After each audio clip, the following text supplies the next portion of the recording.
চাচা এদিকে আছেন এদিকে আছেন। ওই আপনি যে গতকাল রফিকের দোকানে কি বিড়ি খাইছিলেন? না চালাইতেছে না তো, এখানে তো আমি দিছি না দিনের বেলা, তো গেলাম না না। না, আপনি বিড়ি খাইছেন খেয়াল করে দেখেন। আপনি নাকি বিড়ি খাইছেন, এই আপনার নামে জিডি করছে তা নাই। আপনি নাকি পরপর 3টা বিড়ি খাইছেন ওই দোকানে, খাইছেন নাকি? না আমি দোকানে যাই, ঘুমালা দোকানে গেছি। হ্যাঁ স্যার, ওই পাইছি আসামি পাইছি। হ্যাঁ হ্যাঁ, ওই যে বুড়া মানুষ বুঝছেন, বুড়া মানুষ। হ্যাঁ হ্যাঁ, ওই যার নামে জিডি করা হয়েছে তাকে পাইছি। হ্যাঁ আমার সামনে আছে। হ্যাঁ আমি জিজ্ঞেস করতেছি স্যার, দেখতেছি। আচ্ছা স্যার, এখন এই আপনার নাম বুঝছেন, ওই মামলা দিছে আপনি নাকি দিনের বেলায় দোকানে গিয়ে 3বার বিড়ি খাইছেন। বিড়ি খাইছিলেন নাকি?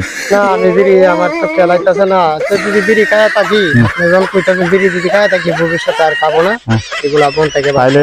তাইলে স্যারের সাথে একটু কথা বলেন। আমি যেভাবে বলি ঠিক সেভাবে বলুন, ঠিক আছে?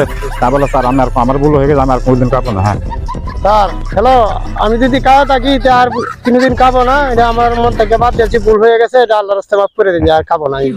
স্যার ওই নাকি ভুল হয়ে গেছে, স্বীকার করছে বুঝছেন, এখন ধরে নিয়ে আসতাম না স্যার। বুঝতে মানুষ স্যার, বুড়ো মানুষ বুঝে কেন ধরে নিয়ে আসবে, ভুল হয়ে গেছে স্বীকার করছে স্যার।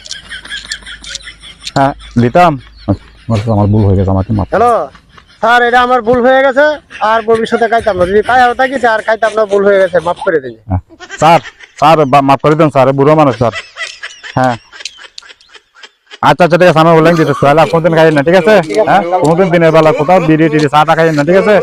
আচ্ছা স্যার ঠিক আছে স্যার, সালাম আলাইকুম স্যার, সালাম আলাইকুম।